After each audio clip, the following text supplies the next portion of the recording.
Ladies and gentlemen, how's it going? Once again, I'm Nev from Nev's Tech, but today I want to talk a little bit about technology, communism, and the way that we raise our kids these days. Of course, I have children of my own, and we all remember being children.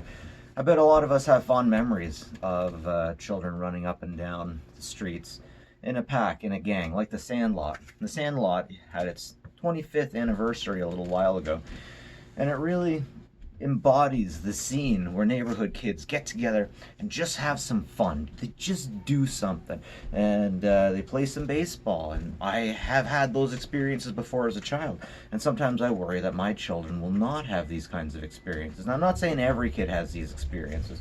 You get some kids that are outside of town that just they're just too damn far away for them to get to each other to have a game like this. But still, there's an aspect of the Sandlot that I believe has been lost to us. I was reading an Ask Me Anything about people who came from communist places, about what they think the difference is like. And most of them, 99% of them, were like, we just love this new country. This new country's awesome.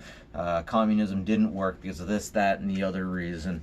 And we don't have to go into those. We already know why communism doesn't work. But one guy had an interesting tidbit. I don't remember if he denounced communism, but I do remember that he said something that stuck with me. I believe he said he was from Romania.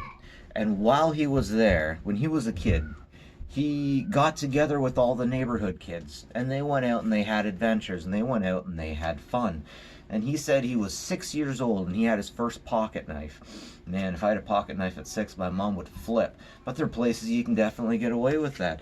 There definitely is a danger to that. I mean, when I was a kid, there was a particular wooded area that every now and then kids like to go infrequently. And one kid, after I had moved out of the area, one kid had gone in there with a knife of some sort, and he fell out of a tree onto his knife. I'm guessing it wasn't a switchblade. It must have been like a kitchen knife or something.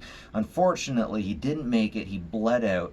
And that's something I keep thinking about. It's just an innocent field where all of us used to hang out, and all of a sudden there was a dead kid because he fell out of a tree. There's something natural about kids and trees, but maybe not something natural about kids carrying knives while they climb trees. That's just unfortunate. But still, it draws an interesting parallel. We have all of these tablets, we have all of these electronics that we can use to communicate with each other, but what we're missing is human interaction. And there's definitely been a lot of things that have changed within human interaction. Within these riots, protests mostly, but within these 7% riots, we definitely have situations where people don't want to be peaceful. And we had back in the day when everyone was a hippie, and they did sit-ins, they did stuff like that, non-violent things. And now we've all changed to be a little bit antisocial. It seems like nobody's interested in hearing anybody out. I get the feeling that any one of those sit-in hippies would talk to you all day and all night about the pros and cons of what they have to talk about. But when I see Black Lives Matter, I shouldn't talk about Black Lives Matter, but when I see Antifa out there, it doesn't seem like they want to talk about anything. It doesn't seem like they. So that's a conversation I can get into with Antifa about Marxism and anarchy versus what we have now, capitalism. Antifa thinks that capitalism is fascism. So we have to get into this conversation now because they'll talk to their buddies left and right and then get into an echo chamber. And we're all guilty of that sometimes, where they think that everyone is fascists and everyone hates them.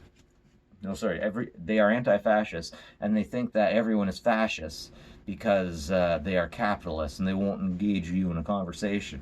And it's just kind of sad, and I keep coming back to that. Ask me anything about the guys from the communist utopia.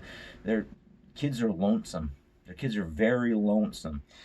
And they have friends on their tablets, but they don't have friends to play with. They don't have a forest to go run around in. They don't have a sandlot. And that's interesting. Now, can we live without these things? I'm sure we can live without these things. But seriously, without a sandlot, without a wooded area, without kids to run around with, are we living the American dream, or are we living the North American dream? Because I really think that the sandlot is a big part of that. And I do believe that the sandlot is getting replaced by parking lots. And maybe not even parking lots, just safe spaces,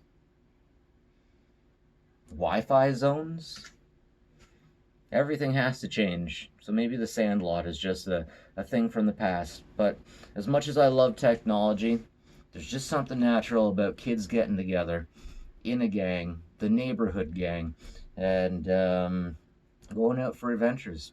But you just don't see it so much anymore. And that's unfortunate. And it's just got me thinking, does technology do this to us, or did we do it to ourselves? I remember I kept hearing about places in the States where you had to have a killer dog out front because if you had your kids out front, they just would be stolen. Is that true?